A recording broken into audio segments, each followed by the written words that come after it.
Hello, everyone, and welcome to episode 258 of the Canadian Football Countdown, a proud member of the Canadian Football Podcast Network and the Alternative Football Network. Just Ryan and Adam here with you this evening for a Week 6 CFL preview. For each of the games this week, we will take a look at some major storylines, some fantasy players to watch with some interesting new insights, and our CFL betting picks against the spread, over, under, and a player prop or two for each of the games. We'll also take your comments and questions in our live chat throughout the night. If you're joining us live, thanks to our presenting sponsor, Game Time TV, which you can learn more about at GameTimeTV.ca or Facebook.com/GameTimeTVMB. Good evening, joining us live. First comment here, Ryan, did you get beat up this week? You look different. No, I don't think so. I don't think that is what happened. Nope. I don't know what's different this week. But anyways, I'm joined by the great Adam Stewart, who looks just as great as always. Adam, how are you doing? Well, I don't know what looks great as always. I mean, it is what it is, I guess. But yeah, thanks for the compliment, I suppose. I'm doing okay. You know what? It's been a long week. Been a hot week here in Saskatchewan. So lots of hot weather makes the day go by rather slowly because you're sitting there sweating. And as you know, this is not big boy weather. This is weather for, the speedy young ones and the short ones and the skinny ones. The big guy weather. This is not offensive line, defensive line weather. No, it's not. It really isn't. I think the game here in Winnipeg on Friday night is supposed to be 32 degrees or something like that. That's going to be a sweaty one. Yeah. No, she was it was pretty warm there the other night there when I went to Regina, but you know what? That was actually a fun game. I got to sit in a pretty good seat and everything. And I'm not 32 above, but fun game though. Yeah, and got to watch the Riders pull out a win. Shea Patterson, big win there for him too. So MOP of the year, isn't he? Without a doubt. Yeah, gotta be, right? His one rushing touchdown and his average passing, definitely. Absolutely. 195 yards, instant Hall of Famer. Yeah, exactly. Put him in the Hall of Fame alongside Nathan Rourke. It was a good game here in Winnipeg on Friday night as well. I always say I'm jealous of your guys' hats.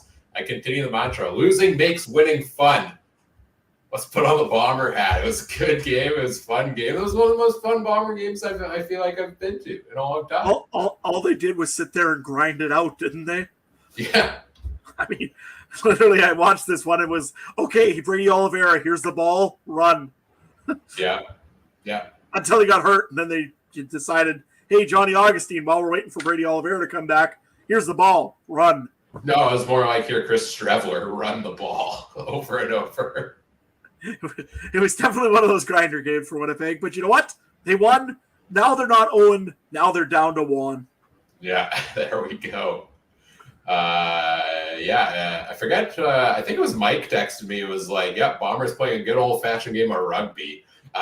Pretty much is the way they got that one done. A great week of CFL football in the books, and a great week ahead. We'll take a look at the 4 games here today. But a couple of housekeeping notes first. We do want to acknowledge that the Canadian Football Countdown is brought to you from Treaty 1 territory, traditional territory of the Ojibwe, Dakota, and Dene peoples, and the homeland of the Métis Nation, as well as from Treaty 4 territory, traditional territory of the Cree, Saulteaux, Dakota, Lakota, Nakota, and Métis Nation. We also want to highlight off the top of the show to check out the Discord community if you haven't done so yet. The link is in the episode description. It's free to join. Lots going on over there in the Discord these days. If you're playing CFL Fantasy and want extra insight on top of what we give here on the show, I put a bunch of charts in the Discord every week. I added some new ones just last night that you'll hear some of the insights from those here on the show throughout the evening here, but you get extra special access to the actual underlying data I use through some of the screenshots I send in the Discord. So check that out. There's CFL betting talk in there as well. I've been throwing a prop bet out, my lock it in prop bet of the game. I went 4-0 on the prop bets here on the player props on the podcast last week, Adam. Don't ask me the spread or the over under because that's gone in the toilet, but we gotta ride with Trey and you, and maybe the coin on those ones. But player props, I feel like I'm getting locked in here. Yeah. No. Last week I was more watching my fantasy stuff, and we won't want to talk about my picks last week. They weren't very good, and didn't help that I went and decided, you know what, the Argonauts, they should win that game in Saskatchewan, right? That wasn't a wise decision, picking their quarterback and then making him my captain, and then going and picking the Hamilton defense, which got me a -4. And can't be that bad this week. Well, yeah, they can't be that bad this week. And then Kadeem Carey, I guess he got me a touchdown. Yeah, that kind of salvaged the week there on that one. But no, lots of good fun in the Discord. Adam posts his poll questions there. Trey posts his power rankings as well. We get into fun conversations such as what would it take to trade for Trey Ford, and some fun answers along the way. Shout out to Josh M and the lore of the Cuban sandwich in the Discord community. If you want to, how many Cuban sandwiches can you trade Trey Ford for? If you want to find out, check out the Discord. The link is in the episode description to join us over there. And you know what? I'll give you a light teaser. Maybe some more fun Discord perk coming in a couple of weeks. I haven't even told any of these guys about yet. So I'll tell Adam after the show. More info on that to come in the coming weeks. All right, let's get into our first game of the week, because that's what we're here to talk about. It is the Toronto Argonauts visiting the Montreal Alouettes on Thursday night, and I think the top storyline to talk about in this game here is Cameron Duke's absolutely awful performance against the Saskatchewan Roughriders last week. And, it's really not much time for a bounce back here facing the terrifying Montreal Alouettes defense here on Thursday Night Football, Adam. What do you think about what you saw from Dukes? You got to see him close up last week, and terrible matchup to try to get that bounce back, right? Absolutely it is. I mean, first you got the Riders running Ruckshaw over whatever you're trying to do. And I mean, not Chad Kelly, I should say, Cameron Dukes tried to do whatever he possibly could to get out of pressure, mostly. A lot of running plays by by Dukes there, and really just had not had really any success running, then tried to throw the ball. Then he got picked twice in a row, one for a touchdown. It was just a bad night for anybody named Cameron Dukes. Nick Arbuckle had to come in the last drive and try to make something happen. And when your hopes are up to Nick Arbuckle, you're in trouble. I'm not going to lie. I thought we were going to end up in Bizarro World here where Arbuckle does lead the comeback victory, because he actually looked pretty good on that drive. That was the best. Honestly, it looked okay. Yeah. No, he looked okay. I mean, I thought that maybe they were going to bring in the other guy, the third string guy that they had on the roster, because I thought, well, we've seen Arbuckle before. Maybe we'll just see him to finish this game off. But no, Toronto went for it, and Nick Arbuckle actually had a pretty good drive there, actually, to end the game. And then just didn't quite work out in the end. But for sure, Toronto tried real hard to get something like that. And again, how much of this do you go and call on Cameron Dukes, or how much of this is on the receivers being injured? How much of a balance is that? Or is this going to start maybe looking at Cameron Dukes going to have a shorter leash? What do you think, Ryan? I don't know. It was eye-opening comments from Ryan Dinwiddie this week when he said, when Chad Kelly is back from his suspension, he's our number one quarterback. And you could stop there. And you know what? There's going to be people that disagree, obviously, due to the off-field stuff. But I get what the coach is saying based on the talent there. But you could stop there, and I'd put a question mark on it. I was like, is he just saying this? And Mike and I were actually having a bit of a conversation about this the other day, where it was like, okay, yeah, he could say that, and it's like, is he just saying that to save face? But he not only said that, he went on, and I'm paraphrasing here, to say, we haven't seen a talent like Chad Kelly at quarterback in this league in a long time, or something like that. And to go out and not only say, yeah, he's going to be the starter when he's back, and to say, no, this guy's like a legend type of thing, like, that's pretty clear statement in my eyes that Kelly will be the starter when he comes back from the suspension. And we don't know when that will be exactly yet. It's a minimum 9 weeks. But we're getting close to 9 weeks. I mean, we're on week 6 now already. So, yeah, I think there's a leash on Dukes, not necessarily right now, but when Kelly is back from his suspension, if he does get reinstated in the league here. And I think it's a tough cycle of matchups here for him to try to bounce back in that meantime. And to answer your other question here, Adam, I don't know if it's I think some of it is on Dukes. I think some of it might be you look at Toronto's receivers, and yeah, they've had some injuries. I don't think they have a world-class receiver core necessarily like you see from some of these other teams. Like, none of these guys jump out as somebody I'd take in a first or second round of fantasy draft, for example. I don't know how many of Argo's receivers actually were taken in our draft. Maybe 2, if I think about it. So you have to wonder, there's no huge game breakers there necessarily. You did take a step back quarterback talent-wise. Yeah, your whole offense is going to take a step back as a whole. But to be fair, their last two games have been against Montreal and Saskatchewan's defense, and now they face Montreal again. So terrible gauntlet, really, for the Argos to go through here. Yeah, for sure. And I mean, it doesn't help even going through the defense of the Toronto Argonauts. And when you look at what this Montreal offense has been doing as well, we talk lots about the Montreal defense, but this offense is just incredible. I mean, Tyson Philpo is having a career year. You've got Walter Fletcher, who's broken out. I'll say he's probably the breakout running back of the year so far. Just every game, he has big runs to make a big play when the Alouettes need it. You've got so many other pieces. Cole Speaker, was one of the top 3 or 4 receivers last week. Lots and lots of talent on this team. And now Toronto's even got quite a little bit of injury starting on the defensive side of the football. You look, their big piece right down the middle and their prized trade, I guess, for this year was Jake Serezna. He got hurt in Saskatchewan and will be out this week.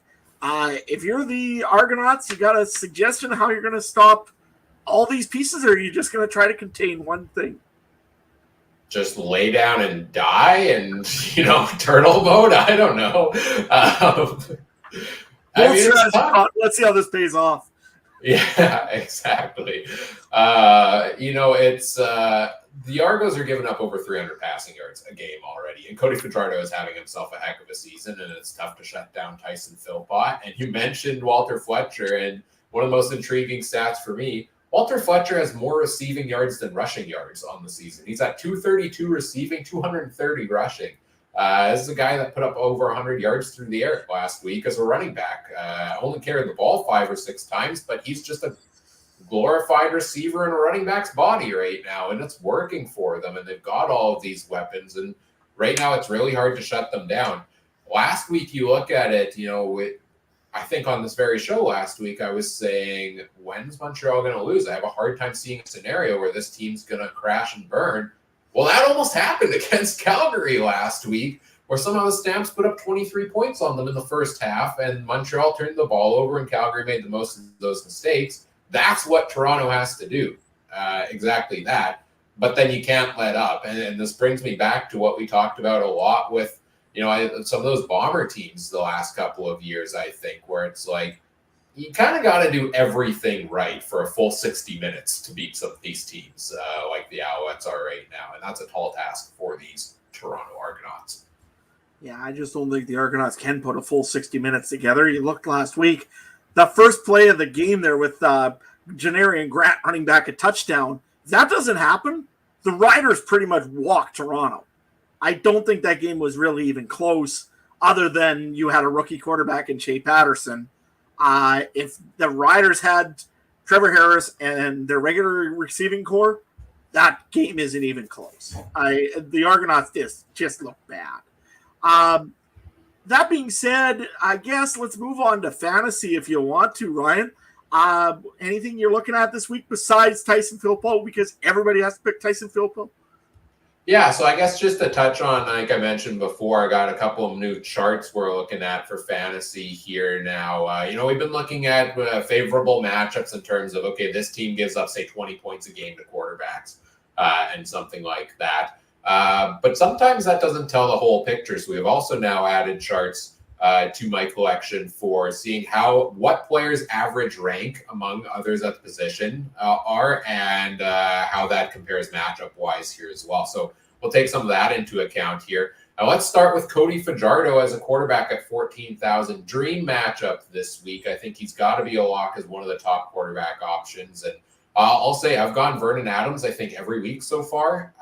This might be the first week I go a different direction here. Fajardo has finished as a top 5 quarterback every week, which is the second highest average placement. Quarterbacks facing the Argos also on average finished top 3 on the week. So like I said, really good matchup there.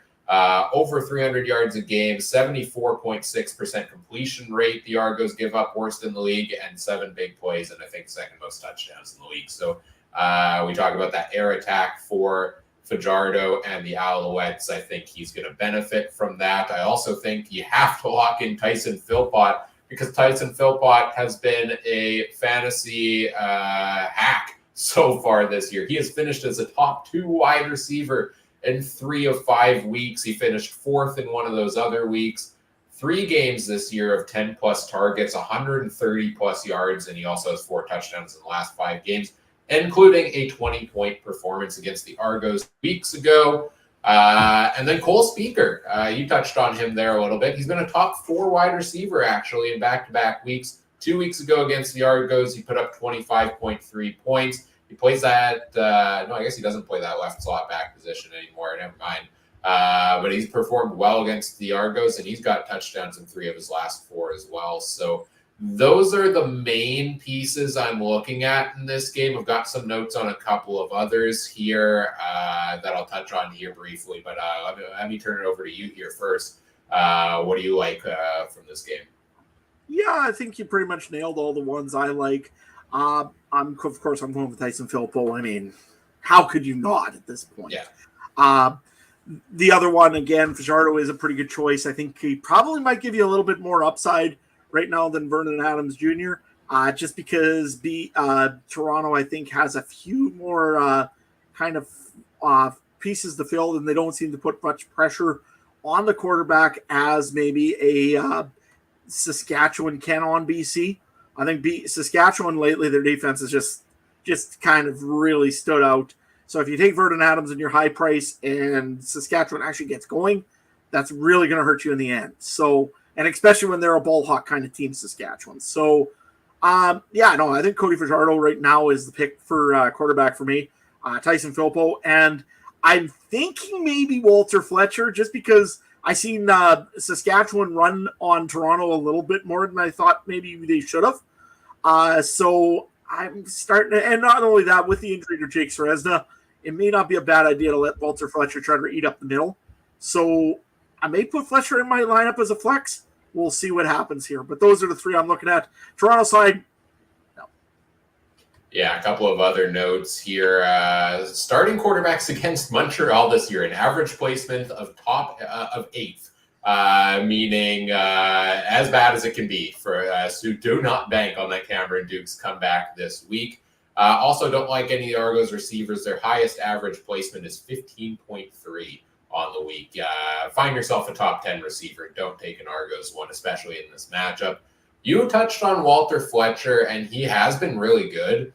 The only thing that I struggle with picking him still is it's a tough running matchup. I like what you mentioned about the Seresna injury. He's only gotten 11 carries total in his last 2 games combined. And I'm just kind of waiting for that drop off in receiving totals, right? Like, it's not common to see a running back consistently put up 70 to 100 yards receiving a game.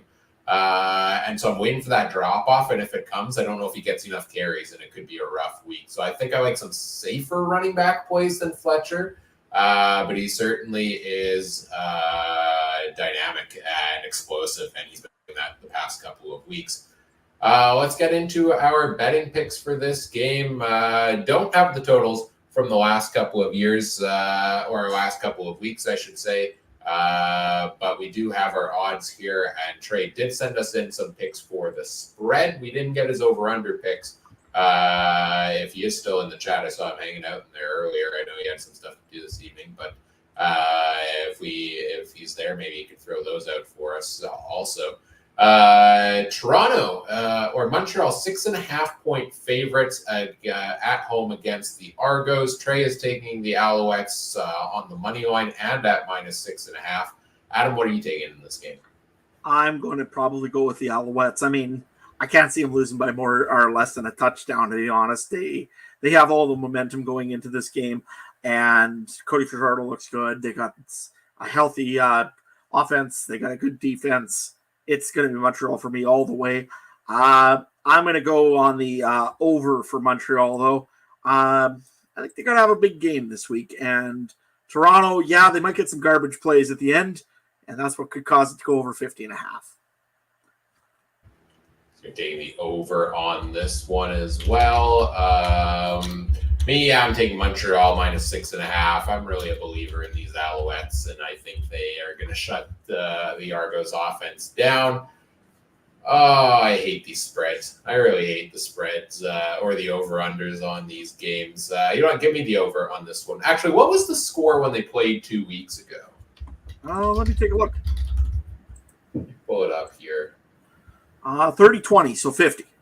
Oh, of course, that's right where the line is. That helps nothing. Give me the over on this one as well.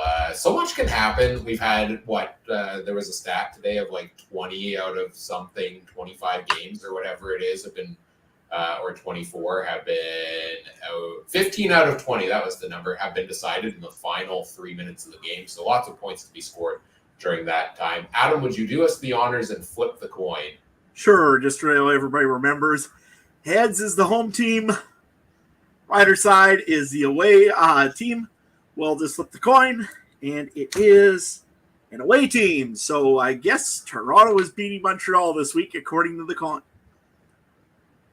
Toronto's beating Montreal. I love it. Let's talk Good about very. This coin here has done a pile of research. It's checked over all the odds. It knows exactly what it's doing. Yeah, when is the coin adding charts to the Discord? Come on, pick up the slack.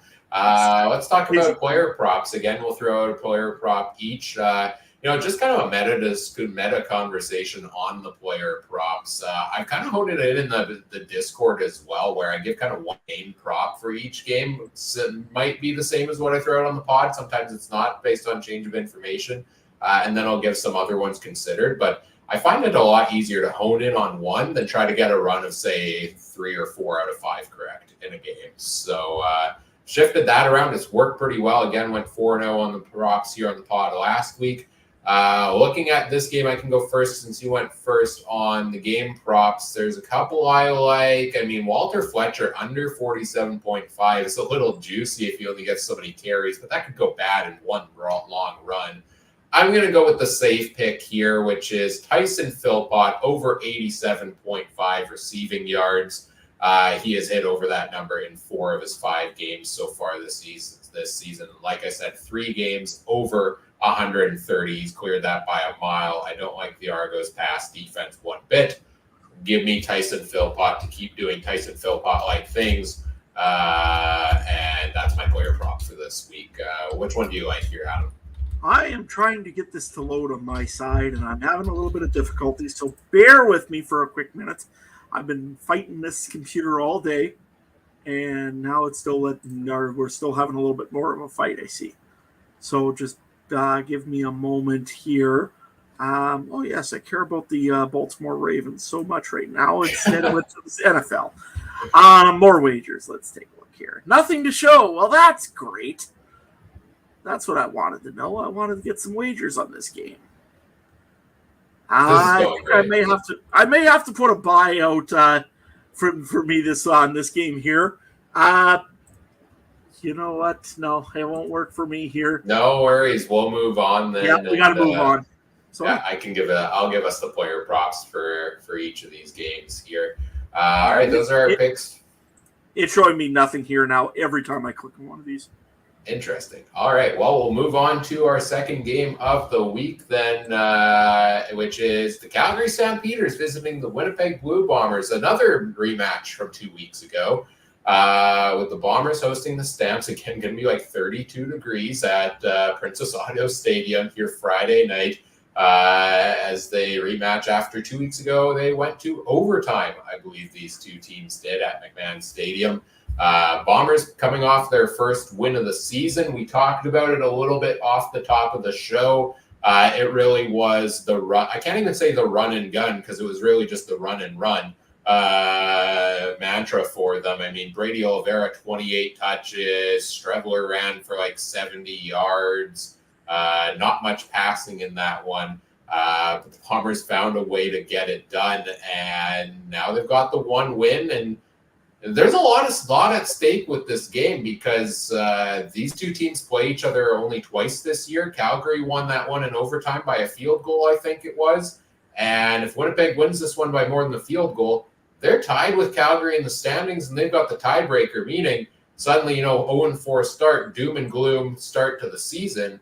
And now you're looking at these two teams being tied, and the Bombers in the third playoff spot in the West all of a sudden. So is this not a team that is quickly turning things around almost? Yeah, it feels like quickly. I mean, it's been 1 week, and they finally won a game. Congratulations, Winnipeg. I'm glad you learned the run offense, because if Jason or if your offensive coordinator, Buck Pierce, doesn't call it the run offense, I don't know what he calls it. Oh, we're copywriting that now. It's too late. Absolutely. It's the run offense all day long. I'm sure that probably Coach Trey with his billboard right now, or his little clipboard, is probably drawing up all the offensive plays that he could imagine, which is literally just handball off, run ball, repeat. Anyway. Yeah, they kept it pretty vanilla too, actually, in that game. Marcus Sales, what's up? All the time they try this Nick Dembski end around handoff, and it will work like 1 in 10 tries, and half the time it'll go for negative yardage and drives me insane.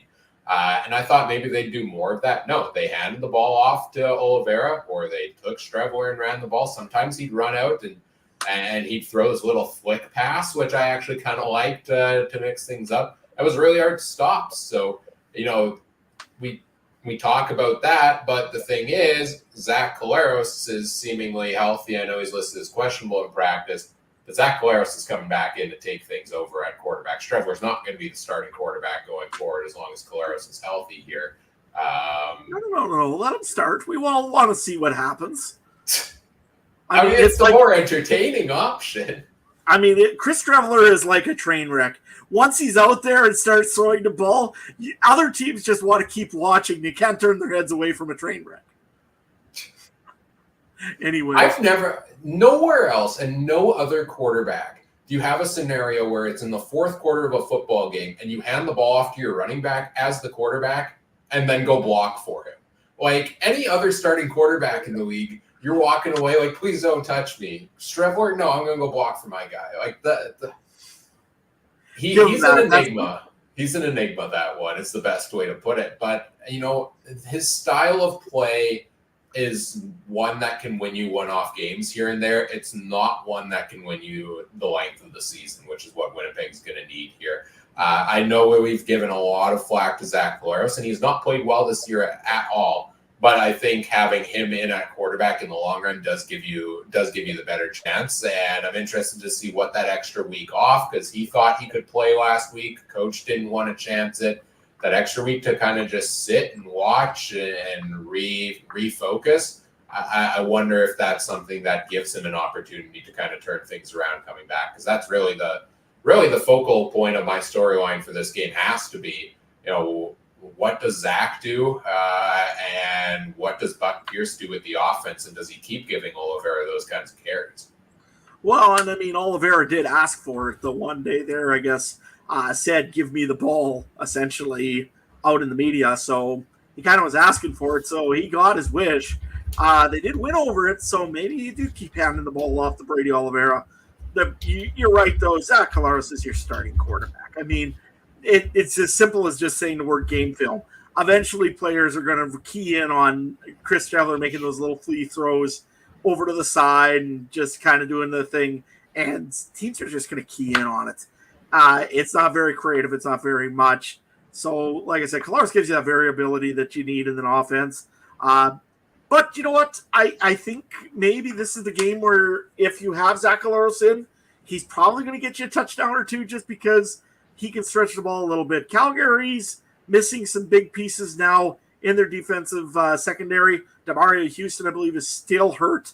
I I'm not sure if he's even questionable in the game. He's I on think the 6th game. he's on the 6th game, so he's out. They've got some big amounts of injury. Sean McEwen, of course, he's injured. Dedrick Mills, that's going to be a very questionable one. It says he's available. He has an oblique injury, so be very interesting to see. He'll play this week. I think I saw reports today that he is going to play or be good to go for them. He's been practicing fully all week. So yeah, and they did have a signing also, Calgary, signing former Saskatchewan Rough Rider once again, Jamal Morrow to the. No way! He did it twice. He failed the physical for the second time here for the Calgary Stampeders. Supposedly recovering from wrist surgery, I think it was, or a wrist injury. And they signed him in February. We were all over the move. We loved the move then. 2 days later, found out he didn't pass his physical and was let go. They bring him back now because, we have Mills sat out last game. Peyton Logan played. He got injured. BJ Emmons came in. He got injured. It seemed like they didn't have a healthy running back on the roster, so they kind of needed Jamal Morrow, but he's not healthy himself. So, but does look like Mills has been practicing, and I think he will likely be the starter on the depth chart when that comes out on Thursday. Yeah, so like I say, lots of things going on for Calgary. I cannot believe that Jamal Morrow, that you do it twice in a season. But nevertheless, okay. I guess let's move into fantasy on this one here real quick, Ryan. I got one more topic here for you on this game on the Calgary side, because it's a conversation that's been coming up this week. Last week, Calgary, they put up 23 points in the first half or something like that against Montreal. I don't know if they put any up in the second half. Very little in that game. It kind of died off.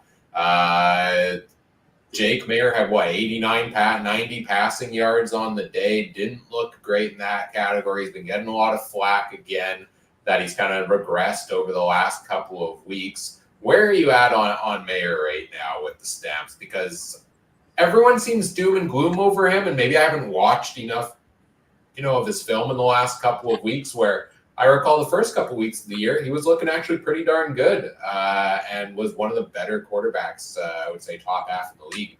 But do you think he's on a downward slide here again? I think it might start to be. Yes, he looked good against Montreal in that first half, but after that, I don't know. You got Matthew Schultz in there. I think he's got still the better arm. I'd give I'm going to obviously say give Jake Maier the start. He's earned that, but I'd almost start thinking shorter leash. Matthew Schultz is a proven quarterback in this league.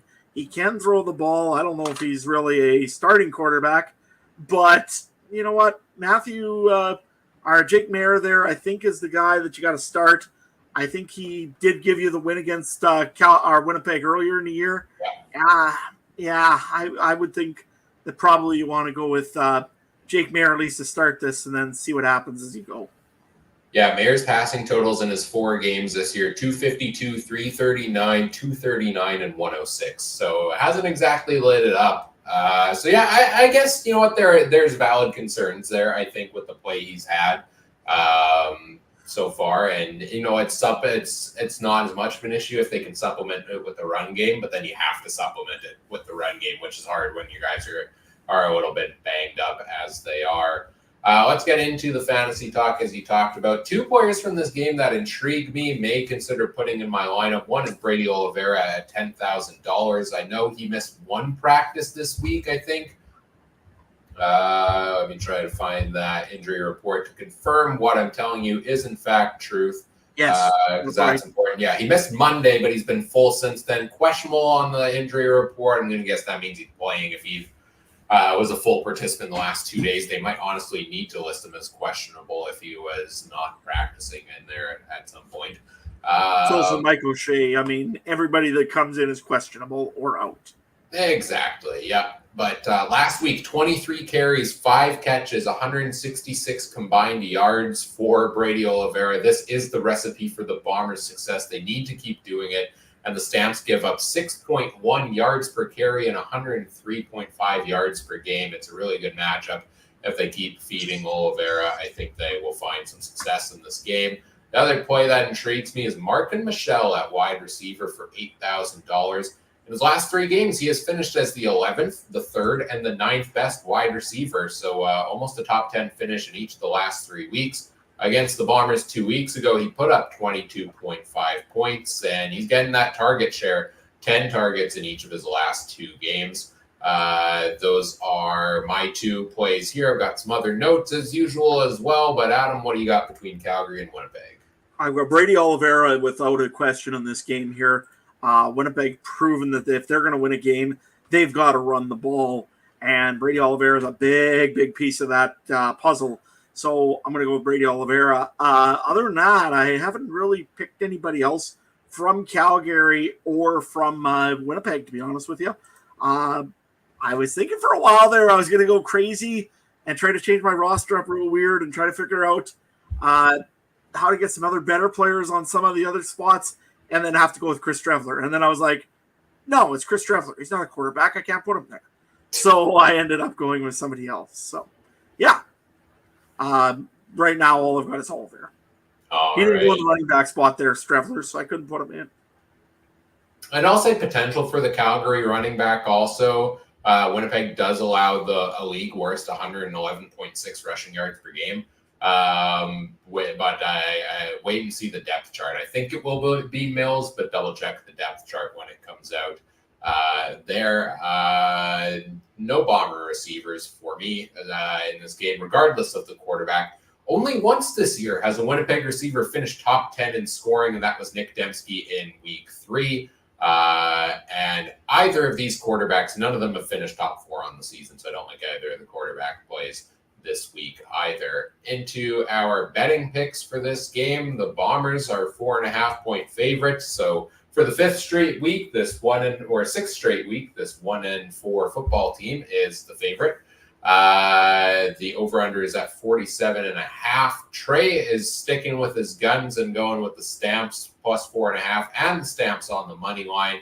You went first last time, so I can go first this time on it. I am taking the Bombers here at minus 4.5.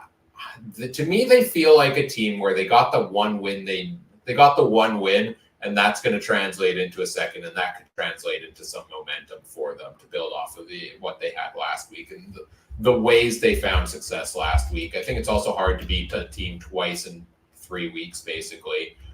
So give me Winnipeg at I'll take them at minus 4.5. Oh, actually, I'm taking Winnipeg on the money line, but I will take Calgary to cover because these 2 teams come down to the final play of the game and a field goal, it seems, almost every time. So give me the Stamps, remembering that tidbit to cover the spread here. Over under 47.5. I will go with I'll go with the under. No, Calgary found a way to put up 23 points. I'm so wishy-washy on these ones, and this is why I'm not good at these ones. I'll go with the over. I think these teams will find a way to put up a bit of points. Adam, what about you? I am going to go absolutely crazy because I think this is the crossroads game for Calgary. Either they're going to keep going, they can win this one, keep going, have some momentum, end up in 3rd probably in the West or somewhere around there, and push Winnipeg into a bad position, into a bad place. If they can win this one, Jake Mara needs to win this game. Essentially, it's going to be starting to cost him some playing time, I think, if he doesn't. So I'm saying Calgary is a little hungrier in this game. I'm actually going to go with Calgary to win this one, which means I'm going to take the Calgary over and not just to cover, but also to win. And I'm going to go with the under in this game. I think it's going to be a close defensive game. Winnipeg's going to try to run the ball. Calgary's going to try to block the ball up. And I think it's going to be close, but somehow I think Calgary's going to win this one. All right. What does the coin say for us? And I'll pull up the player props while you flip the coin. The coin is saying heads, so it's saying the Winnipeg Blue Bombers will win this game. And, I don't know what it thinks of over-under because it's too good to answer me. It's too good.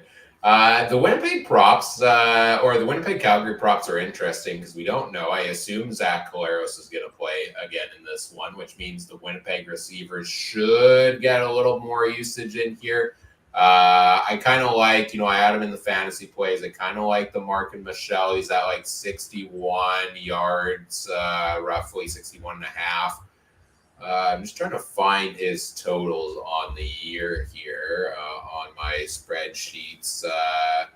He's kind of hovered around there. You know what? Give me the where is it? Total receptions over 4.5 receptions for Mark and Michelle against Winnipeg this week. I think they'll key in on him. I mean, like I said, 10 targets in each of the last 2 games, so he's getting that workload in there. The odds, the payout's not great on it. I'm not super confident in any of the plays this week, so give me that one in this game. So give me Mark and Michelle over 4.5 receptions. Were you able to pull him up on this game, or is it not loading for you? I don't know what's going on here. I don't know if it's thinking I'm a United States guy or a Canadian guy. I don't know. No worries. Well, check out the Discord community if you want more player props thrown out throughout the week there. Yeah, we do a whole pile there. So, yeah, you get us, you get some of the community, everybody kind of throwing in their best prop picks. So, if you want lots of those, go to Discord. Exactly. Link in the episode description for that. All right, game 3. Saskatchewan Roughriders visiting the BC Lions. Both of them coming off a big win here. What is the saying? I know I'm going to botch this. An unstoppable force meets an immovable object. The BC Lions offense versus the Saskatchewan Roughriders defense. Something's got to give this week. What is most intriguing storyline here for you to open things up, Adam? Well, first of all, you're right. It's the battle of first place in the West right now. Saskatchewan wins this. They got a 2-game advantage and really move into a good spot in the West. They lose this one. BC ends up taking over first place, and Saskatchewan probably is going to go pull up the pitchforks and go after Shea Patterson because that's how we work.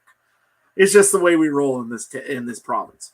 But the big storyline, I think, right now, everybody's been talking about how deadly the Saskatchewan defense has been.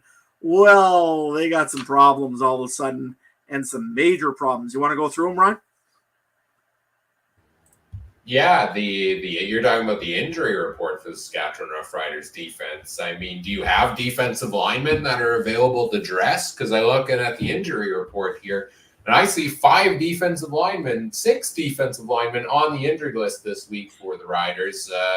Their run defense has been really good so far this year. It's been incredible, really, and their secondary has been making plays and forcing turnovers, but walking a little wounded and not the right time to be doing so this week.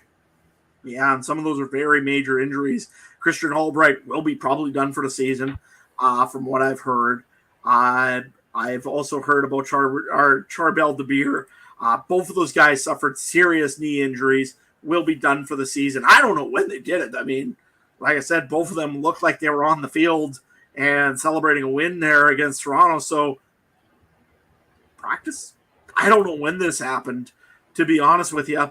Yeah, and you got Nick Daly. You've got Brian Cox Jr. Malik Carney did not practice on Wednesday with another knee injury. So, Miles Brown was ill. I mean, Miles Brown is going to have to go, I think, because otherwise all you got is Micah Johnson. I mean, he's powerful, but I don't think he's getting through 6 offensive linemen on his own powerful. Maybe earlier in his career, but I don't know if at this point he's can get through 6. I mean, if he does, I'm impressed. But, that's a tall order to ask. So be watching a lot of people probably maybe looking at William Stanback this week, maybe in the fantasy side of things, just because of all the injuries to Saskatchewan on their defense. That being said, they still have most of that defensive backfield really running really well. And I mean, Roland Mulligan, yeah, he's going to go. He's listed as limited on a shoulder injury on Tuesday, but I think he'll be quite fine. Really, like I said, there's Miles Sales is going back to BC. I guarantee he's going to want to have a big game.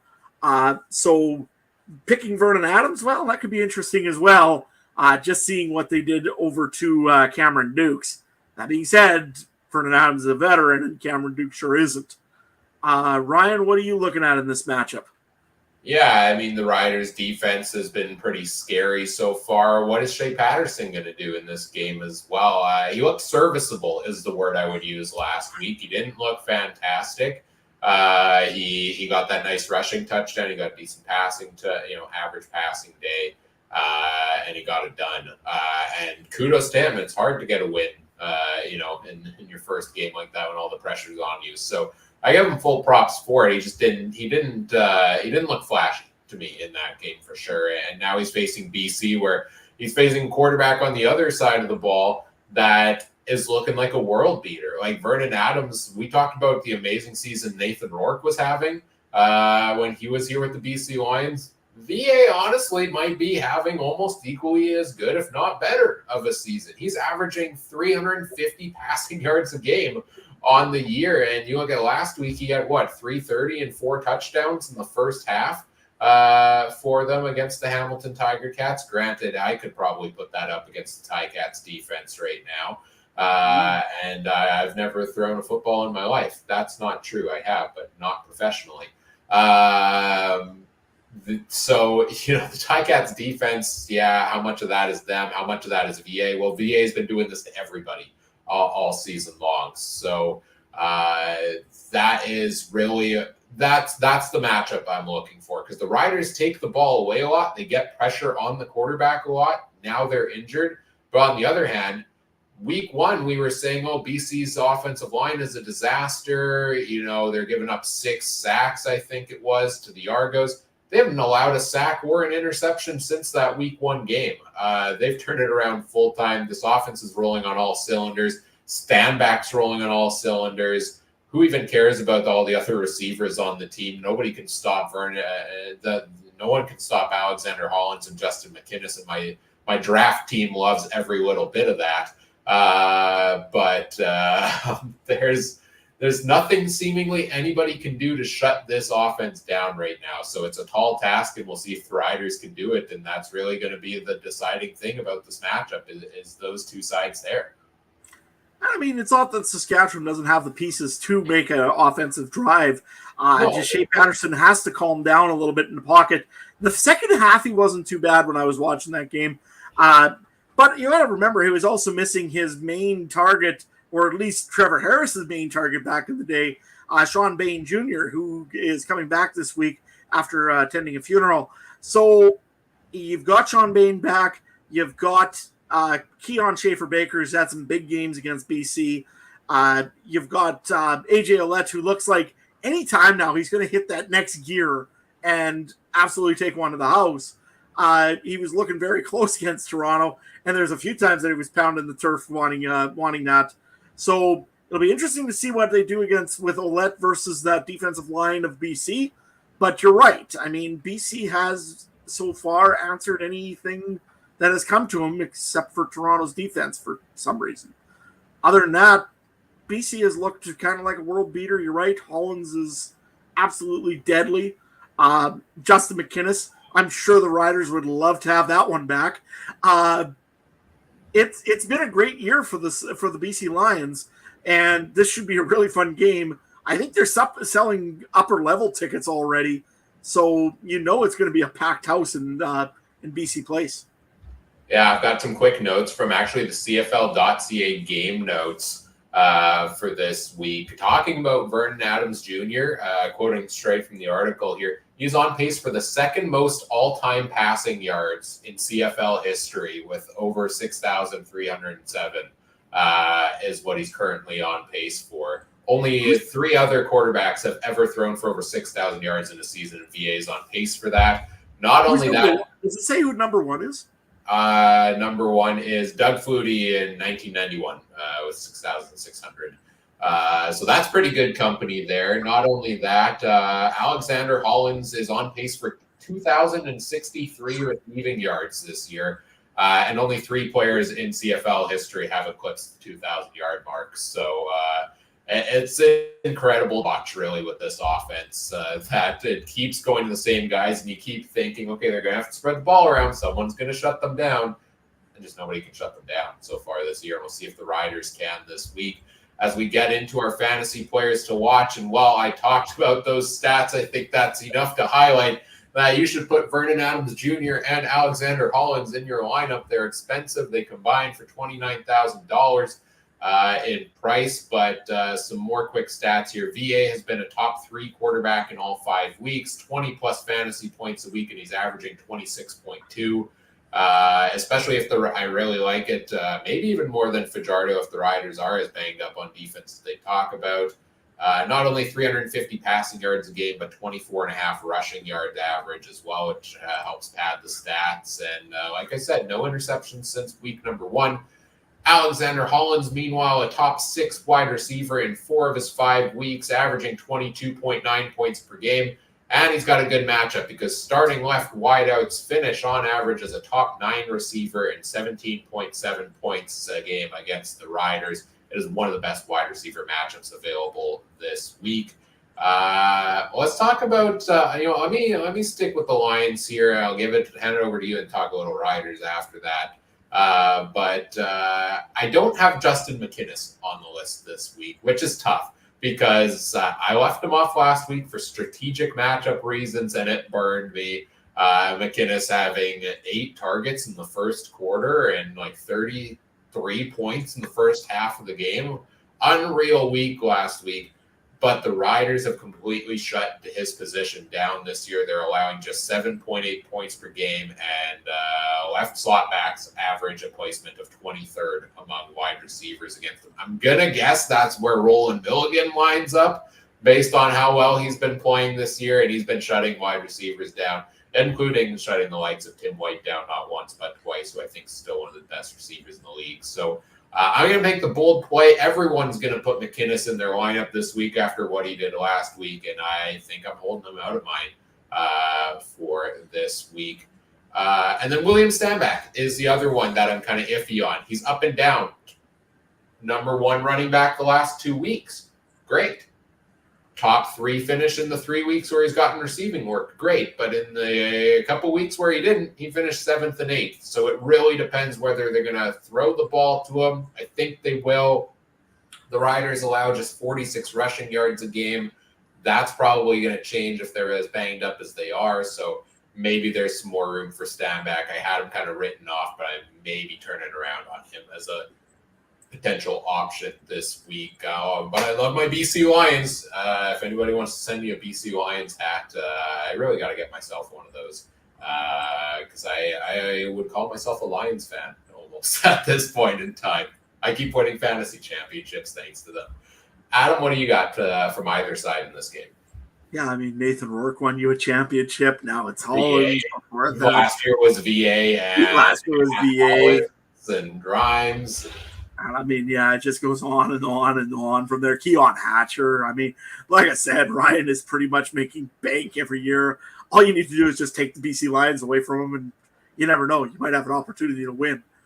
But, of course, none of us did that because we had to draft quarterbacks that we released and traded off for, well, I got some good pieces out of it. I'm not going to get them. Anyways, no, for the Saskatchewan side of the football for fantasy, the only real guy I've got to say maybe to take a look at is I'm going to give you actually a sleeper pick, Sam Emilus. I really like where he is right now.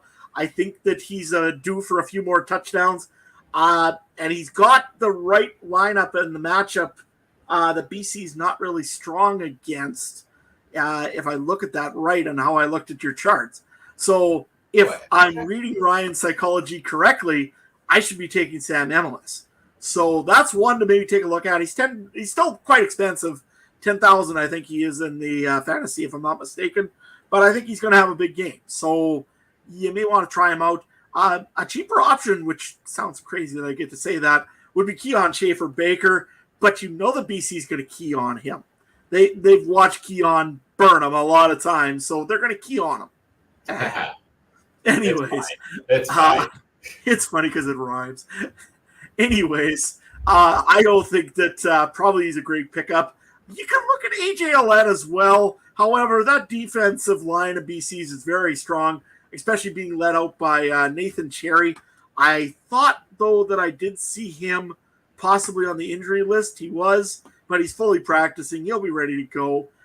So I don't know if I'd take AJ Ouellette even. But if you want a real cheap quarterback, I mean, Jay Patterson got 19.5 points last week. Just saying. Yeah, that's true. He's probably going to get that rushing touchdown again, let's be honest. Just comparing what you were talking about on the chart, Sam Emilus typically lines up in what I call the right slot back position. One of the best right slot back matchups of the week. The Lions allow the third most of that position, but it is just an average of 8.6 points. The teams across the league are not giving up much to that side, it seems. It seems more left side is where you go. So I wouldn't bank on that as a real critical matchup. But I do like what you say. Sam Emilus is one of those where he's like he's a good receiver. Like, he's good. He's so underrated to me where I struggle to think of him actually as that guy that like I need to put him in my lineup type myself.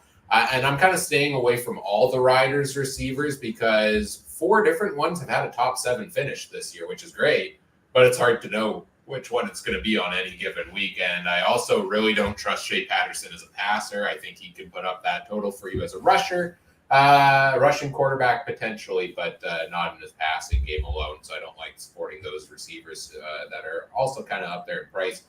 AJ Ouellette, I would consider it solely because he is averaging 16.8 carries a game. He's got the workload.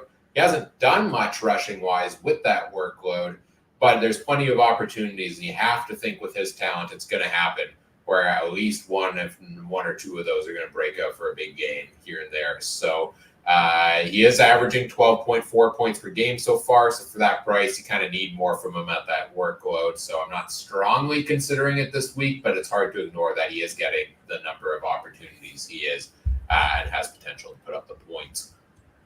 Let's talk betting picks for this game, which is the line is at BC minus 7.5 in this one over the Saskatchewan Roughriders. Over under is at 51.5. Trey continues to drink the green Kool-Aid and is taking the Riders at plus 7.5 and on the money line in this one. Adam, what do you got? I'm not drinking the green Kool-Aid this week, unfortunately. I did switch actually last week, I should mention. I switched off of Toronto at the last minute and said, you know what, somehow Saskatchewan's going to pull this off, and they did. That being said, if I was Corey Mace, I'd go and print this off and put it in everybody's locker and say, you know what, we're the undefeated team, aren't we? Just to get everybody excited, because you know what, that's being beat by more than a touchdown is pretty insulting, I think. That being said, though, I'm taking the BC Lions. Saskatchewan's getting banged up in the defensive line. That was a big part of their game. And, I'm going to go with the under on this game here, just because I think both teams can battle on defense pretty well. So give me BC in the under. Yeah, I'm taking the Lions here as well. Lions at home, I feel like they always play better at home as well, so I like that. The over-under at 51.5. Like, I don't have faith in the Riders' defense offense putting a ton of the points on the board, but their defense could maybe steal a touchdown or two here. I think BC could put up a decent number. 51.5, hey? Give me the over. Give me the over on it. Let's. I see BC.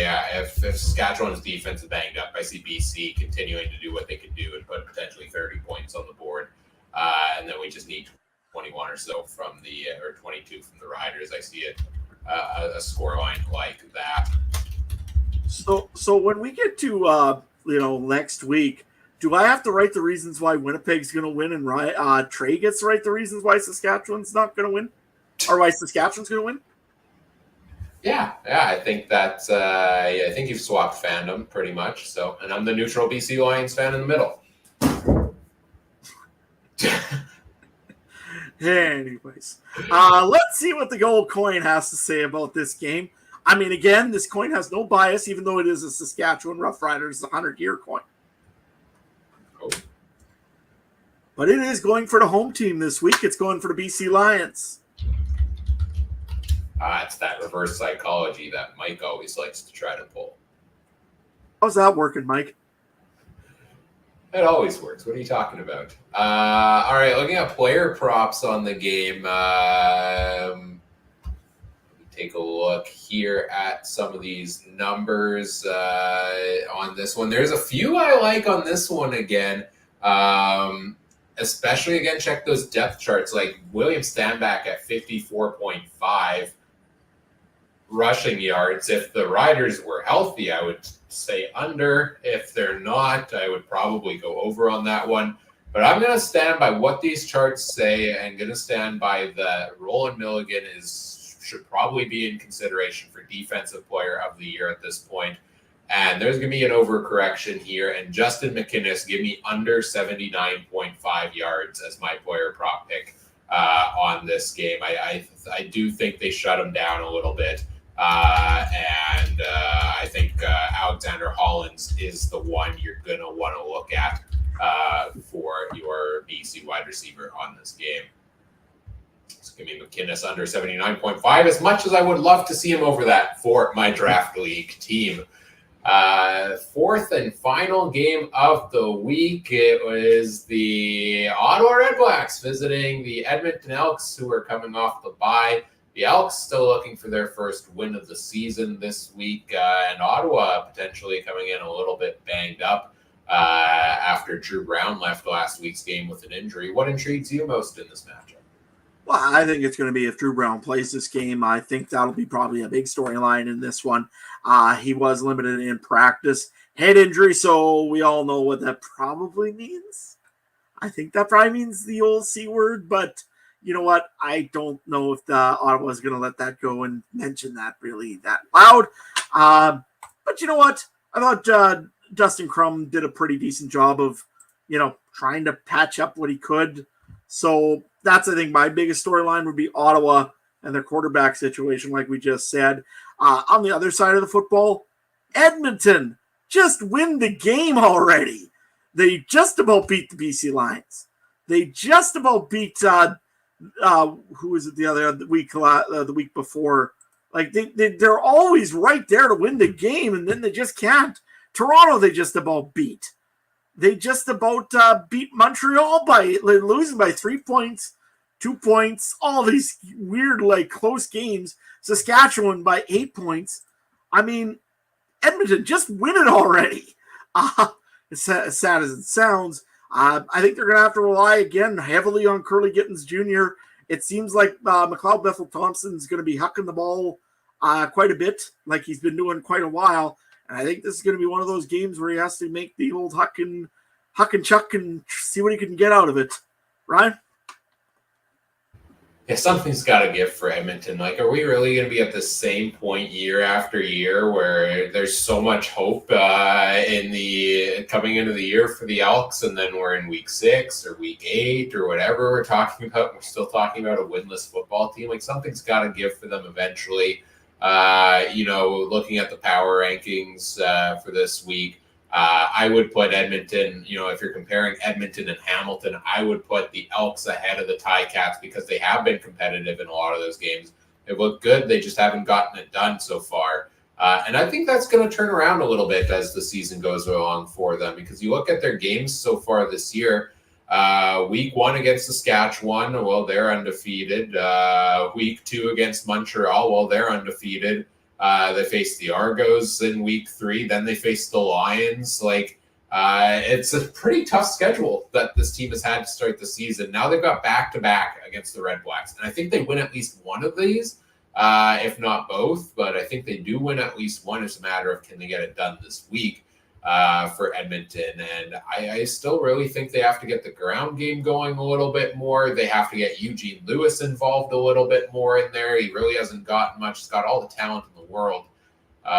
Even though Dylan Mitchell and Curly Gittins Jr. have both been playing very well, which has allowed kind of Eugene Lewis to take a back seat in that offense.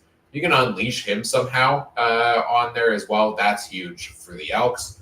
On the Ottawa side of things, what does it look like with Drew Brown out this week? I'll give you the hot take. I think it was a waste to go after Drew Brown in the offseason. I don't think they needed to do so. I think Dustin Crum is arguably the best quarterback they have on the roster. I thought he was actually a decent passer last year. Everybody knows him as this Russian quarterback, but I thought that his passing game wasn't as bad as people thought. He just never had the time to throw because it was either scramble out of the pocket or get pancaked if you're Dustin Crum last year. Offensive line presumably improved a little bit this year, kind of like that. And I think there's room for him. And he actually, when he came into the game last week against Winnipeg, he looked like he was on a roll for a little bit, and then he threw that bad interception. And the next couple of drives after that, he looked like he was a little shaken up from it. So I think that's the biggest key for me on the Ottawa side is how does Dustin Crum settle his game down and get enough time back there? And if so, I think he can be successful if he is out there starting. Yeah, I think that they probably jumped the gun thinking that there needs to be a change in quarterback. I don't think Drew Brown is the answer. Even in Ottawa, I think you're right. Dustin Crum was just most serviceable quarterback. The only way that they should have made a move is if a certain Hall of Fame quarterback comes available from the Green Bay Giants. Then you know what, you got to go after that. From the Green Bay Giants. Wow, that sounded terrible. I mean the New York Giants. No, you didn't even get the right green. It's not even the green team from New York here. I'm like, oh, you meant the New York Jets. Oh, wait, no. No, I meant the Giants, but the New York Giants. I think we all know who I meant. Nathan Rourke. You're talking about the Big Green Giant. Maybe he became the Big Green Giant. You never know. Anyways, well, that's going to be a clip next week that I'll never relive.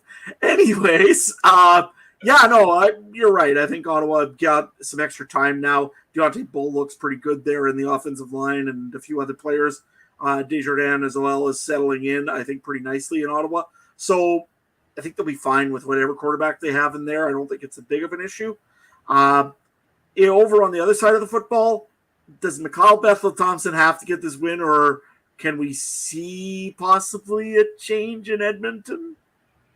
Or do you think it's McLeod Bethel-Thompson's game, it don't matter what? With Chris Jones at the helm, I don't think there's any chance that Trey Ford enters as a starting quarterback. I think he's going to ride the pine until either Chris Jones leaves and whoever they bring in convinces him that he's going to get the keys for the future here, or I think he finds a job elsewhere in free agency. I think one of those two has to give. I think they're going to roll with McLeod Bethel-Thompson. They're going to talk about how they've been close in all of these games. And they're going to keep trying it until it eventually works. Is really what I expect to see here from the Elks. And it's not one thing for them, like you've talked about. It's a different thing every time, it seems, whether it's the penalties or the turnovers or the special teams lets them down or the defense lets them down when the offense is finally on a roll. Something's got to give, and I don't think McLeod Bethel-Thompson is the only problem the Elks have faced this season. Moving on to fantasy, I want to start off with a guy that we haven't talked about here yet that I am really excited about this year. This guy is explosive, and I think he's one of the next top running backs in the CFL for years to come if he can stay healthy. That is Raquel Armstead of the Ottawa Red Blacks. He's $5,500 in fantasy this week, and you should lock him into your lineup and not even think elsewhere about it. It is the dream matchup because, thanks to the new handy-dandy charts, the running backs facing the Elks through 5 weeks so far have finished top 2 on average every single week because the Elks are terrible at stopping the run. I still don't know how AJ Ouellette only had like 40 yards on 18 carries in week 1 in hindsight against them. But ever since then, Armstead himself, has looked great. He's averaging 13 points per game. That's almost 2.5 points per $1,000 that you spend, which is fantastic value. And the only real down week he's had was against Montreal, and they were so far out of the game that he only got 6 carries because they had to get back into it. So Armstead is an absolute lock, a value steal at the running back position for me. I also like a couple Edmonton receivers potentially, and I feel like I throw them out every Edmonton game. You want a safe floor, not super high ceiling possession guy, go with Curly Gittens Jr. He has scored between 15.2 and 17.3 in all 4 games, meaning he's finished as a top 10 wide receiver in all 4 weeks he's played. He also gets 8.75 targets per game, and a really good matchup against Ottawa here for his position. I also like Dylan Mitchell at 8,000, who's kind of that. He's going to get less catches, but those catches are going to go for more yards. He's had 60-plus yards in every game, 80-plus in 3 of his 4, and he's got 2 top 7 finishes as a result, and his lowest finish has been top 16. Also, Red Blacks give up most in the league to right wideouts, where Mitchell has played his last 2 weeks. Yeah, those are my players to consider. I got some other notes here, but what are you looking at in this game for fantasy? Well, I mean, Reichel Armstead is just a instant ad as well. I don't know if he's quite as high as Tyson Philpo right now, but you know what? Pretty much how I've been running this whole season was Edmonton, whoever the running back is against them, and then I'll pick the rest of my roster because, yeah, I don't know what it is. For the last 3 years, Edmonton cannot stop the run. And it's been pretty rough for the Edmonton Elks. That one I picked up. I got Curly Gittens Jr. right now on my roster because he does seem to be a favorite target of McCall Bethel-Thompson. I don't mind Dylan Mitchell as a pick. He seems pretty good. And also, you know what? I keep picking him up on my roster for the private fantasy league. It's Jake Hardy. Jake Hardy always seems to get some yards. What's that? Justin Hardy. Wrong Hardy too today. Wow. Anyways. Don't pick up Jake Hardy. That's not a good play this week. Not preferably, seeing as he's not even dressed. But nevertheless, you can try it if you really want to. I'd recommend Ryan does, so that way maybe I have a chance of winning my fantasy league. Oh, yeah, we forgot to mention Adam and I are facing each other in a fantasy matchup this week. So, Adam, go back and plug your ears over the last hour and 12 minutes. Yeah, I don't know why, but in the Discord channels, it seems like there's a passcode, Ryan Rocks 2024, if I want to look at his charts. Otherwise, they won't pull up for me. I don't know. Anyways, not that I ever find yourself banned from the Discord server for a week. We'll welcome you back in after. Hey, I'm just trying to harness my inner voodoo and see if I can bring back Parksy there from the Elks from the Elksford. Turf District. See if I can bring back Parksy there, so just to go and harness my evil. It's not working though. I don't know why. Justin Hardy though. Yeah, Justin Hardy. He looks like I said, he's always been a good pickup for the Ottawa Red Blacks. He always seems to get some consistent yards. Usually he's good for a touchdown. And you know what? They're playing Edmonton this week. I would say that they'd be scared of their defense, but it's Chris Jones's defense. I'm not scared of Chris Jones's defense anymore at all. So even though they did make some pretty good ads this week, which we forgot to mention, you did get Sean Oakman over there now. Yeah. And you also did add in Derek Moncrief, who maybe isn't quite what he used to be, but he's still pretty good. Yeah, I was wondering about that because when I saw that name, I feel like there wasn't a ton of fanfare over it. But was Derek Moncrief not used to be one of the best linebackers in the CFL? So has his play really dropped off that much? Like, why was he unsigned until now? Well, he was unsigned for Saskatchewan because I think the contract sucked. I think that was the only issue. He had a big contract. Is he decent and serviceable? Oh, yeah. I don't think he's – I think Malik Carney made him expendable, essentially, is what happened in Saskatchewan. But, I mean, for Edmonton, why not? Yeah. You got nothing to lose by bringing him in, giving him almost a league minimum or maybe a little bit above, and going and seeing what you got. So, no, good signings by Edmonton. I'm still not scared of their defense. So I'm still going to go with Ottawa and guys like Jake Hardy. Justin Hardy. Oh, one of these nights. One of these nights, man. One of these nights, we'll need the Jake Hardy retirement ceremony, and we'll just clip that and send it to Adam for every show to remind him he's not in the league anymore. Maybe is he actually retired? I don't know. I actually don't know where Jake Hardy is at right now. Made a key play for the Alouettes in the playoffs last year. Don't know where he is at right now. I think I've seen him on an active roster yet this year. Justin Hardy, though, I considered him as well. He does have 3 top 5 finishes at wide receiver in 4 weeks. That's really good. Yes, the Elks' defense isn't scary, but they seem to be at that spot. They allow second least in the league to left slot back, which is usually one of the higher scoring positions among wide receivers. So it's a bit of a tough matchup. Also, the question marks at quarterback. I might stay away from Justin Hardy this week, given some of the other wide receiver options. The other note I had of why do you not pick Eugene Lewis? Well, on average, he's only finished as the 22nd or 23rd best wide receiver on a week, which is absolutely not the kind of production you should get from a guy like Eugene Lewis. Needs to be better than that.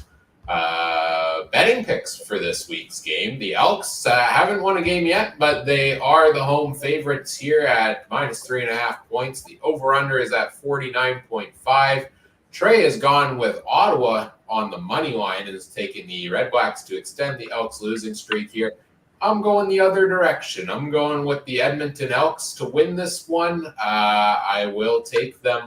I'm going to take them outright and to cover the spread of -3.5 here. I think something's got to give. I don't, like I said, the health of Drew Brown there. Ottawa is something's sometimes not clicking there for me. I'm going to take the Elks. I believe in them to pick up the win. And I am going to take the under on this one. I don't think I've taken an under yet today, but I like the under here at 49.5. I think this could be a lower scoring game between these two teams. Adam, what do you got? Edmonton has lost to Montreal by 3.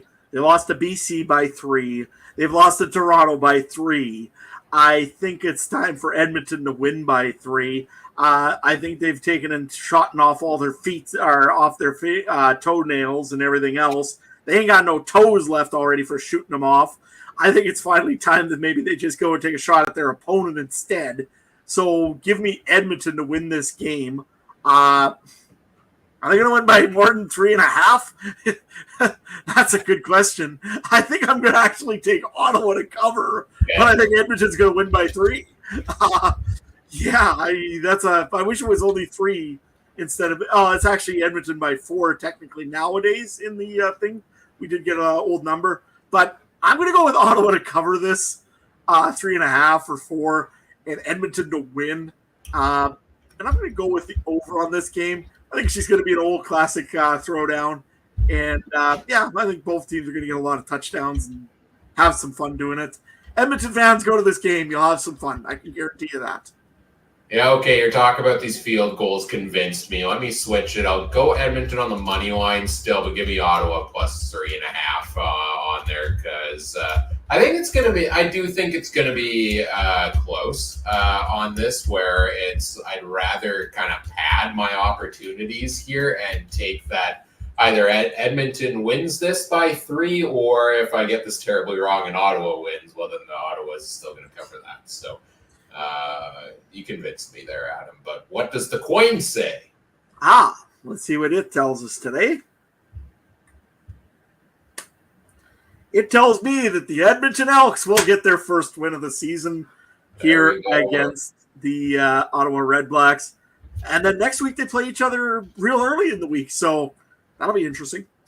Oh, 4 days off between 2 matchups between these teams? That's wild. That could get interesting for the next game. Yeah, that's going to be interesting. Player props for this game. Some interesting ones to look at here.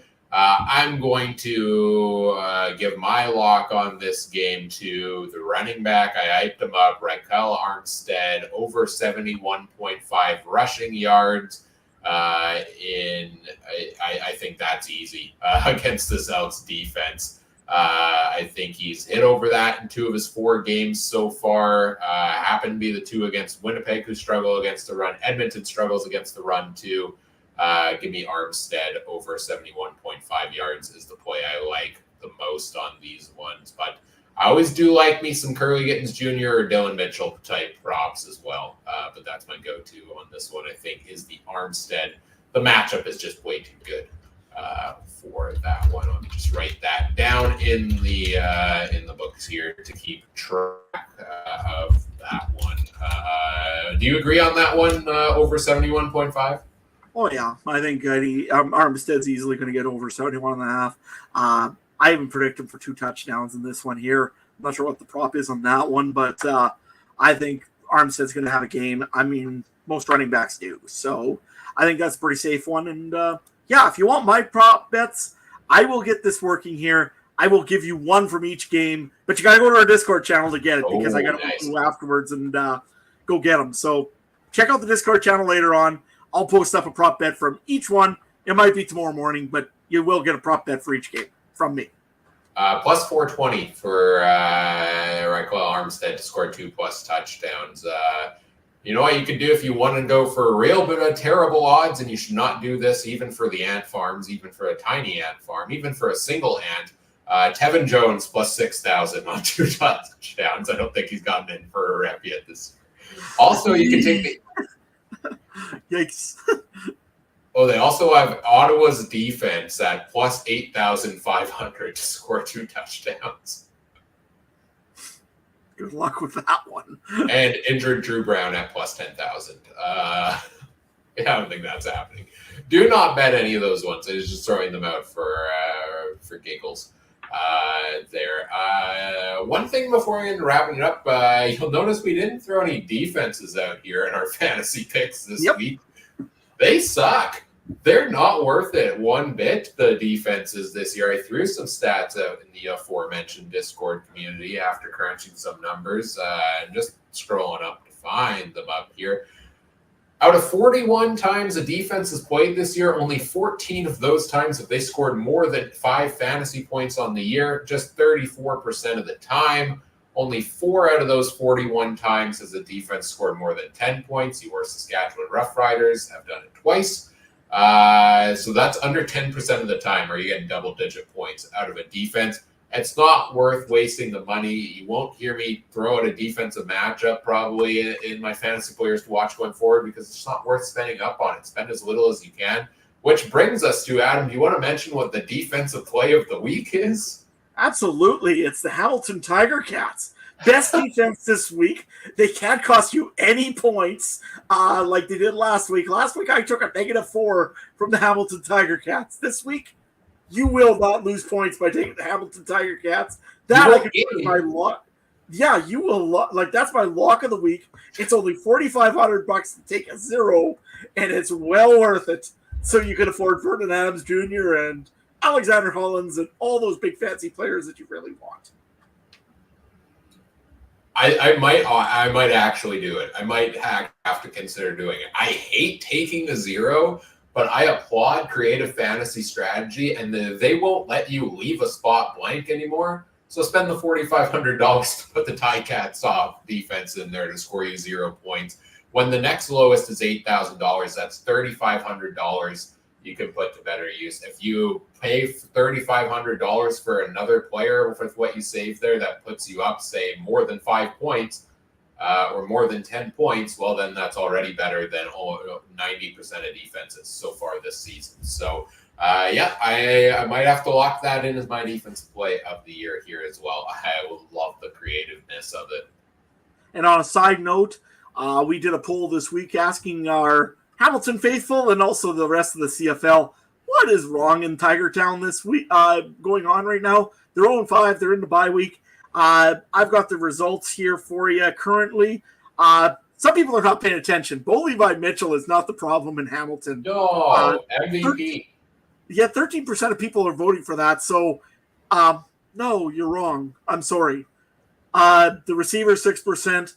Yeah, I can see a little bit of blame on the receivers. Tim White's having a bad year so far. But you know what? They've got some really good receivers in there as well. Shamar Bridges there has just been lighting it up, and I think the receivers aren't really the issue. The offense in total really isn't the issue. The defense, 76%. I really honestly hope that they get worse because that means they'll cost less in fantasy, so I can keep taking them more and more and more. The other options also given to all of us was the coaching staff and the general manager. We had that come up in privately quite a bit. Yeah, I can see it, but you know what? Scott Milanovich is a good coach. He's won Grey Cups. Maybe he's in over his head. I don't think so, honestly. I think it's just, you know what? You got to do something with that defense. That defense is very, very porous so far in Hamilton. And of course, our last answer was the nothing. It'll be fine. 5% of that voted for it. So, FM Van, yes, I did count your vote. No, he's been in the defense. I'm pretty sure he's been in the defense of the problem category. I mean, yeah, that is the overwhelming answer. Is the defense has been the problem. Bo Levi Mitchell has been throwing 300 plus yards a game every single game, and most of that's been in garbage time because the defense can't put up a stop and puts them in garbage time. So, Boudreaux, as special teams coordinator, was the first domino to fall. I think if another one is, and I'm kind of surprised maybe one didn't happen now during the bye week so far, and maybe it does still, but you would think it would happen right away in the bye week, is Mark Washington, I think, is defensive coordinator in there. And I expected this drop off for Hamilton. I think Hamilton went for their glory years there in their shot, the really good years, 2019, 2021 Grey Cup trips there. And they got old on defense. And those guys like Simone Lawrence, like Ted Laurent, they've retired.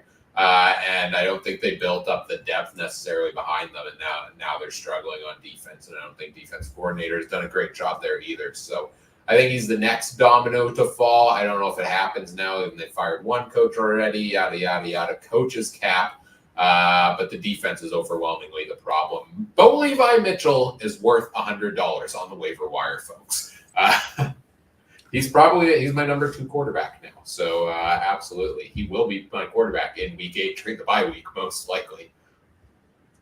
You never thought you'd say that at the beginning of this year, did you, Ryan? You never thought that I would turn around from just bagging on Bo Levi Mitchell for 3 straight years on this podcast to low-key like a big Bo Levi Mitchell fan, ironically now. I love it. That's great. To be fair. Mind you, also wouldn't have seen me come back and be only 30 points behind you after last year having to do a redraft. Yeah, well, yeah.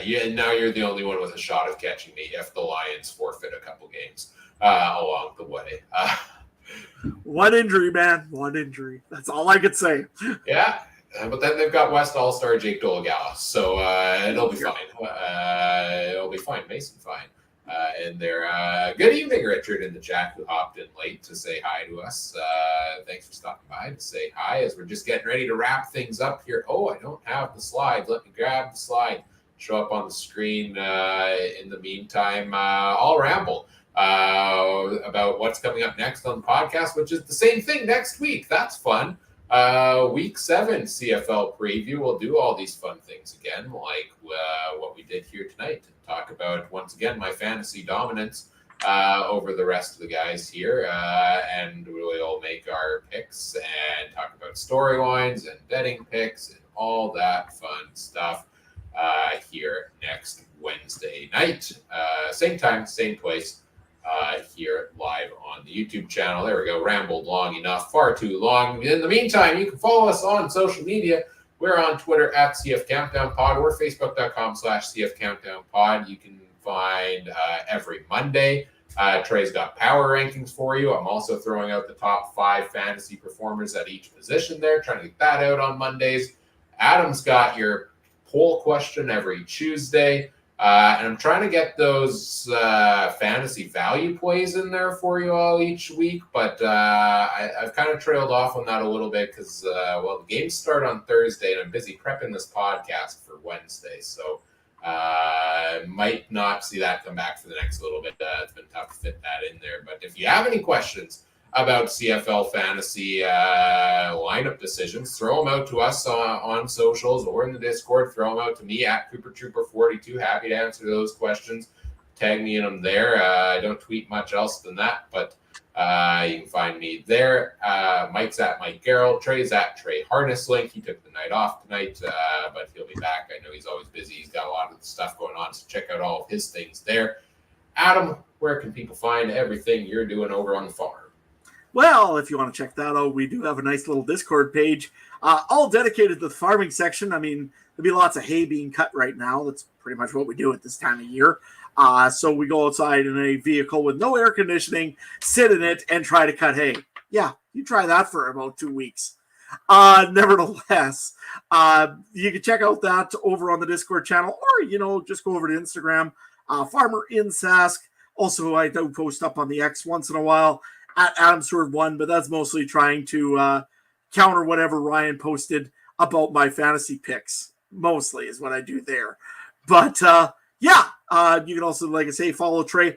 Trey unfortunately failed the drug test he claims over on the page. So yeah, that's why he's not with us this week, which is weird. But nevertheless, because the commissioner must have caught him. Join us over at wherever you want to join us on social media. But definitely check out our Discord page. We do really do a lot of work on there. We do have a lot of great fans that give us some great suggestions on stuff. We usually are on there during game days talking away about the games as they happen. So you can actually do live chats with us during the games. Usually we'll be sitting there. I mean, I even posted pictures last week when I was sitting in the stands in Mosaic Stadium. If you notice that one girl in front of me, that was Corey Mace's wife. Oh, I didn't realize that. One row over further, so that was kind of cool. It was actually funny because my buddy went and said, back in the old days, like in the good old days when this stadium was packed and everything. Also, Corey Mace posted about the good old days in his post there on Twitter. Wonder where that was heard from. But anyways, you know what? Join us in the Discord channel. Lots of great stuff going on in there, and definitely look forward to visiting with you all for this weekend. Yes, live game chats for each of the games. You can get my tip on the best food items to eat at Princess Auto Stadium as well. I got a new one now. For a while it was the $4 pierogies. Then I went to the pulled pork poutine. A good old true classic. First time I grabbed it at a game last week. Good old $5 bag of popcorn. That thing's big enough to last the entire game. It's great. I even took some home at the end of the night. Yeah, and you know what? And when I was in Saskatchewan when I was in Regina last weekend, I definitely just, had to try one of the craft beers. They have a really, really good beers selection in Mosaic Stadium. But man, you got to pay for it. So it was good beer, I'll give it that. But I don't know about a $15 beer. Yeah, those stadium prices. Yeah, $4 pierogies, $5 popcorn. They're worth the money, trust me. All right. Check out the other great shows from around the Canadian Football Podcast Network, as well at CF Pod Network on Twitter. You can follow along with our fantasy league with all of them as well, going on right now. Adam and I face each other this week. We were both 4-0 going into last week. Tough losses for both of us. I put up 170 points and lost to somebody, Daltz from the Rouge Radio podcast. I got to give him a shout out. Put up like 210 points on the week. He was like top 6 in the world or something like that. Like, if I'm going to lose a game, I want it to be a loss due to something like that, where no matter what I would have done, I probably would have lost, unless I picked the Riders defense, and I was not going to do that. In hindsight, I should have. And I mean, I lost to Joe Pritchard, USFL Tecmo Bowl. I mean, he had a good game as well, 178 points. I had the worst game of my whole year so far. 95 points. Back in the day, that would almost win you some games. Now, not anymore. Close.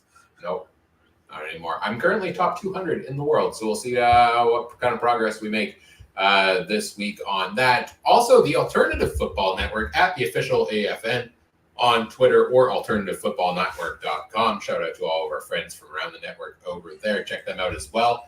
Whatever podcast platform you're listening on, we appreciate if you do all the fun things, such as like, comment, subscribe, rate, review, share the show with your friends.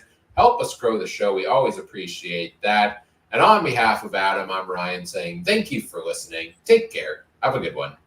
Bye.